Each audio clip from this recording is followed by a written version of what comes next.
അമേരിക്കയിലെ ഒരാൾക്ക് 2 തവണ മാത്രമേ പ്രസിഡൻ്റായിരിക്കാൻ കഴിയുകയുള്ളൂ. അമേരിക്കൻ ഭരണഘടനയുടെ 22ാമത് ഭേദഗതിയിലൂടെയാണ് ഇത്തരമൊരു നിയമനിർമ്മാണം നേരത്തെ നടത്തിയിരുന്നത്.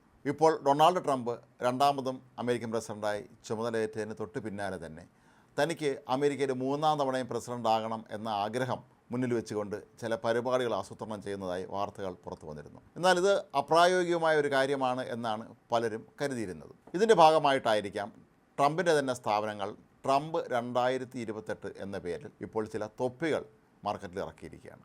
മാത്രമല്ല ട്രംപിൻ്റെ മകൻ തന്നെ ഈ തൊപ്പി ധരിച്ചുകൊണ്ട് സമൂഹ മാധ്യമങ്ങളിലൊക്കെ തന്നെ ഇപ്പോൾ പ്രത്യക്ഷപ്പെടുകയാണ്. ഇതൊരു കച്ചവടത്തിൻ്റെ ഭാഗമായിട്ടാണ് ഇത് പുറത്തിറക്കിയതെന്ന് മാത്രം കരുതാൻ കഴിയുകയില്ല എന്നാണ് പലരും ചൂണ്ടിക്കാട്ടുന്നത്. വീണ്ടും അമേരിക്കൻ പ്രസിഡന്റ് ആവാനുള്ള ഡൊണാൾഡ് ട്രംപിൻ്റെ അത്യാഗ്രഹത്തെ വിമർശിച്ചുകൊണ്ടും പലരും സമൂഹ മാധ്യമങ്ങളിൽ പ്രത്യക്ഷപ്പെട്ടിട്ടുമുണ്ട്. ഈ മെയ്ഡ് ഇൻ അമേരിക്ക തൊപ്പി ഉപയോഗിച്ച് ഒരു പ്രസ്താവന നടത്തുക എന്ന അടിക്കുറപ്പോട് കൂടിയാണ് ഇപ്പോൾ ഇതിൻ്റെ പരസ്യങ്ങളൊക്കെ തന്നെ പുറത്തു വരുന്നത്. ഏതായാലും ഡൊണാൾഡ് ട്രംപ് രണ്ടാമത് പ്രസിഡന്റായി ചുമതലയേറ്റതിന് തൊട്ട് പിന്നാലെ തന്നെ അദ്ദേഹത്തിൻ്റെ അനുയായികളായ പലരും ഇതിനുള്ള നീക്കങ്ങൾ നടത്തിയിരുന്നു.